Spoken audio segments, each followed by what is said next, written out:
সময় দর্শক কিন্তু আসলে আমার সামনে যে দুজন বসা আছে আমি তার সাথে কথা বলি। আমার মনে হয় যে দুজন ছেলে মেয়ে আছে তারা, ছেলেটা বিবাহিত আমি শুনছি এবং মেয়েটা অবিবাহিত। তোমার নাম কি? খুরশেদ। জোরে বলেন। বাড়ি কই? হ্যাঁ, সাধকপুর। তুমি বিয়ে করছো আগে? তোমার বউ বাচ্চা আছে? তোমার বাচ্চা কয়জন? একজন। এই মেয়ের সাথে পরকে কতদিন যাবত?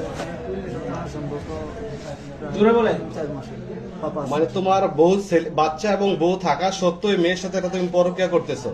কয় মাস ধরে করতেছো? 3-4 মাস। শোনো, তার যে বউ বাচ্চা আছে তুমি কি জানো? জানো না? তো এই যে মেয়েটার তুমি ঠকাইলে তো আমার বউ বাচ্চা নাই বলছো একবার? জানে। এই তুমি কি জানতা? ওয়াইফের সাথে কথাও বলছে। আজকে তোমরা কয় মাস ধরে এই শারীরিক সম্পর্ক বা আছে এরকম আছে? মিথ্যা কথা বললো না। বাসা নিয়ে দিছি রামপুরে, মানে হচ্ছে চাকরি করে দোকানে, ওখানে বাসা নিতে বলতে হয়েছিল হাজবেন্ড। তুমি কেন বাসা নিলে? আমি নিয়ে দিছি, কিন্তু আমি যে ওখানে তুমি যে বাসা নিয়ে দিছো এই মেয়েটার পরিবার কি জানে? না না, ওর পরিবার। তো বাসা এখানে নিয়ে দিলে কেন? ওর সাথে আমার সম্পর্ক, মানে কথা বলি, রিলেশন আছে, এই কারণে আমি নিয়ে দিছি।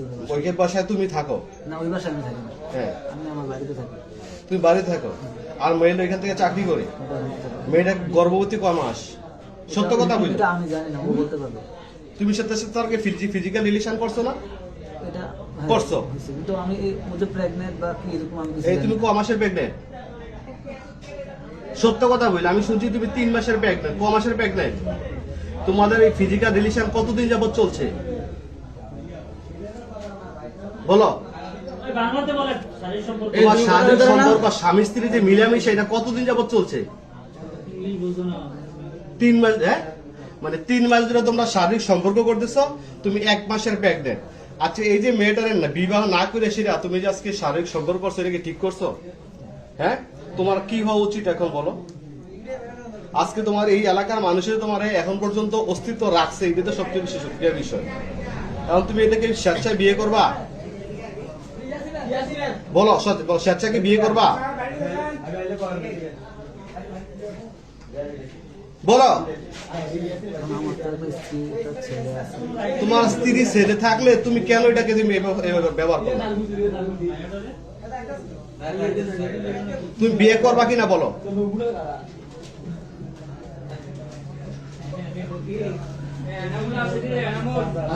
তুমি কি তাকে বিয়ে করবা? হ্যাঁ, বিয়ে করবা। তুমি কি বিয়ে করবা?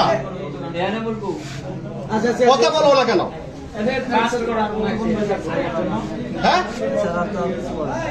তাহলে এখন তোমার কি তুমি স্বেচ্ছা বলতেছো বিয়ে করবা তো, আর মেয়েটা তোমাকে বলছি বিয়ে করবে। আসলে দর্শক, ওই যে করে একটা গান আছে, লাঙ্গের আশা করে বাতারা বা চাঙ্গে, আজকে 3 মাস ধরে কোমর ভাঙবে।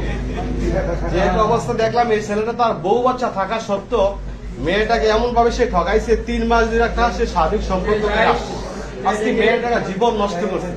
আসলে এলাকার মানুষের সুক্রিয়া তাকে এখন অস্তিত্ব রাখছে, তো এখন স্বেচ্ছায় বলছে, কেউ কোনো জোরে না চাপে না। যেহেতু সে মেয়েটার সাথে শারীরিক সম্পর্ক করতেছে, এই সুবাদে সে মেয়েটাকে বলছে সে বিয়ে করবে। এবং এই তুমি তো স্বেচ্ছা বলতেছো বিয়ে করবা? হ্যাঁ, জোরে কথা বলো, কথা বলো। নাকি তোমার কেউ মারধর করছে বিয়ে করার জন্য? তোমাকে কেউ মারধর করে নাই। মেয়েটা স্বেচ্ছা বলছে, যেহেতু মেয়েটার সাথে সে নষ্ট করছে, যে মেয়েটা বিয়ে করার কোনো ব্যবস্থা নেই। আমরা একটা, এবং মাওলানা শফিকুল ইসলাম সাহেব আছে, ওনার মাধ্যমে আমরা এটা সরিয়া মোতাবেক তাদেরকে বিয়ের ব্যবস্থা করে, তাদের গুনাহ থেকে বাঁচার মতো একটা ব্যবস্থা করি। আমরা আসলে প্রত্যেক ছেলে মেয়ের এবং আমরা মানে সচেতন হওয়া উচিত। অন্তপক্ষে এইসব ছেলেমেয়েরা যে সমাজের মধ্যে বউ থাকা সত্য মানে অন ইসলামিক কাজ করে না বাড়াইতে পারে, কাছে ইসলাম প্রতি কিছু নাই। আজকে বউ থাকার সত্ত্বে মেয়েটাকে আজকে ঠকাইছে। আমরা আশা করি যে প্রত্যেকের ছেলে মেয়েদের আমরা ভবিষ্যতে যদি আমরা একটু সচেতন হই, অন্তপক্ষে ছেলে মেয়েদেরকে আমরা একটু হেফাজত করবো। ধন্যবাদ। আসসালামু আলাইকুম।